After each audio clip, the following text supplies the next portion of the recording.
Good morning বন্ধুরা, শুভ সকাল। সকালবেলা উঠে এই যে রেডি হয়ে নিয়েছি, দোকানে যাব। কিন্তু দোকানে যাওয়ার আগে যাব কিন্তু একটু বাজারে, কেননা বাজার একটু আলু গরন্ত হয়ে গিয়েছে। এই যে বাজারের ব্যাগ নিয়ে নিয়েছি, এখন যাব বাজারে। তারপরে এসে কিন্তু একটু ভাত করতে হবে, ছেলে যাবে স্কুলে। আর অনেকটা বেলা হয়ে গিয়েছে, আমাদের এদিকে একদম মেঘলা আকাশ, জানো তো, প্রচণ্ড মেঘলা, মানে কুয়াশা কুয়াশা ভাব, তো যেন উঠতে দেরি হয়ে গিয়েছে, অনেকটাই দেরি হয়ে গিয়েছে উঠতে। এখন ওই বাজারে যাবো বলে রেডি হয়ে গিয়েছি, কেননা রান্না করতে গেলে আলুটা তো আগেই দরকার পড়ে।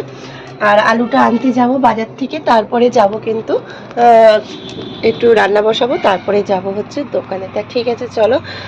ভাবলাম যে কালকে তো কোনো ব্লগই তোমাদেরকে শেয়ার করতে পারিনি, কেন ব্লগটা আমি বানাতেই পারিনি কালকে, জানো তো, কেননা অনেকটা কাজের মধ্যে ছিলাম, আর্জেন্ট কাজ ছিল, সেইগুলো করছিলাম, সেই জন্য হচ্ছে ব্লগটা কিছুই বানাতে পারিনি।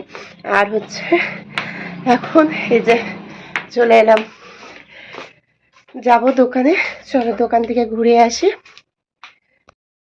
বাজার থেকে ঘুরে চলে এলাম। বাজারে বেশি কিছু নেওয়ার ছিল না, অল্প কিছু নেওয়ার ছিল বাজার থেকে। এই যে তোমাদেরকে দেখায়, আলু নিয়ে এলাম। আলু, নতুন আলু উঠে গিয়েছে। এই যে আলু আলু নিয়ে এসেছি, আর একটু পেঁয়াজ নিয়ে এসেছি, পেঁয়াজ কমে গিয়েছিল। আলু আর হচ্ছে এই যে দেখো পেঁয়াজ, এই যে আলু পেঁয়াজ এনেছি। প্যাকেট আর নিয়ে যাওয়া হয়নি, জানো তো, তাড়াহুড়ো করে চলে গিয়েছি, প্যাকেট নিয়ে যাওয়া হয়নি, ভুলে গিয়েছি। তাই এই যে বাপরে বাপ, নতুন আলু ভীষণ ভারী, আর এদিকে দামও অনেক করে, জানো তো। আমাদের এদিকে আলুর দামটা জানি না তোমাদের ওদিকে কেমন যাচ্ছে। আমাদের এখানে নতুন আলুই নিচ্ছে 28 টাকা করে, 30 টাকা করে আলুর দাম নিচ্ছে। তা ঠিক আছে, চলো এখন একটু ভাত বসাই, ডিম সেদ্ধ আলু সেদ্ধ ভাতটা বসিয়ে দিই। বাবু যাবে স্কুলে। কোথায় গিয়েছিলিস? আচ্ছা, ভাত খেয়ে স্কুলে যাবি তো? ওই জন্য হ্যাঁ, স্কুলে যাবে কি বল, তাহলে তো আমি রান্না বসাবো। স্কুলে তো যাবো। আচ্ছা, বাবু স্কুলে যাবে, তাহলে রান্নাটা বসিয়ে দিই, অন্তত ডিম সেদ্ধ আলু সিদ্ধ ভাতটা করে নিই, তারপরে হচ্ছে দোকানে যাব। আমি ভাবলাম তুমি হয়তো ডিম ভাজা হয়ে গিয়েছে, ওই জন্য বন্ধ করে দিলাম। কি বন্ধ করে দোকান? খা না, তুই ভাত ভাজ। এখন এমনি আমার মতো একটা ভাজো, আর হচ্ছে ওই হ্যাঁ, আর বাবু এলে তারপরে বাবুর জন্য আবার একটা ভেজে দেবে, মাছের ঝোল। দোকান থেকে এসে দেখছি অনেকটা বেলা হয়ে গিয়েছে, তার জন্য রান্না করতে পারছি না। সকালে ডিম সেদ্ধ আলু সেদ্ধ ভাত করেছিলাম, সেইটা হচ্ছে বাবু খেয়ে স্কুলে গিয়েছে, আমি খেয়ে দোকানে গিয়েছিলাম। আর এখন হচ্ছে ভাবলাম একটু ফুলকপি দিয়ে ডিম দিয়ে তরকারি বানাবো, কিন্তু সময় নেই, এখন বাজে 1টা, আর কখন করব আর কখন খাবো। ওই জন্য হচ্ছে এই যে মা ভাজছে ডিম, মা ডিম ভেজে দিচ্ছে। কে?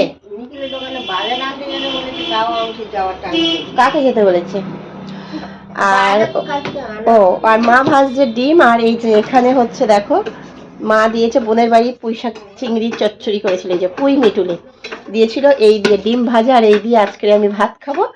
আর হচ্ছে ছেলে গিয়েছে স্কুলে, ছেলে এসে মাছের ঝোল দিয়ে, মানে দিয়ে যাবে মা ও বাড়ি থেকে, মাছের ঝোল দিয়ে একটা ডিম ভেজে দিলে ও ভাত খেয়ে নেবে, মানে সন্ধ্যের টুকু, মানে দুপুরটুকু হয়ে যাবে, আবার যা হবে সন্ধ্যেবেলায়। তা ঠিক আছে, চলো খাওয়া দাওয়া করে নিই। ওমা, ওটা একটু বেশি করে ঘাঁটো, তাহলে ফুলবে ভালো। এই যে দেখো আমার ডিম ভাজা কমপ্লিট, ডিম ভাজা আর হচ্ছে এই যে পুঁইশাক চচ্চড়ি, এই দিয়ে এই যে ভাতও বেড়ে নিয়েছি। এবার গরম গরম ডিম ভাজা আর পুঁইশাক চচ্চড়ি দিয়ে ভাত খেয়ে নেবো। তোমরা কারা কারা খাবে বলো, চলে এসো, যারা যারা খাবে তাড়াতাড়ি চলে এসো। আর এখন হচ্ছে আমি খেয়ে নিই, তারপরে তোমাদের সাথে আবার দেখা করছি, সেই কখন বিকালবেলা। দেখছি যখনই সময় পাবো তখনই তোমাদের সামনে আমি শেয়ার করবো সব কিছুটাই।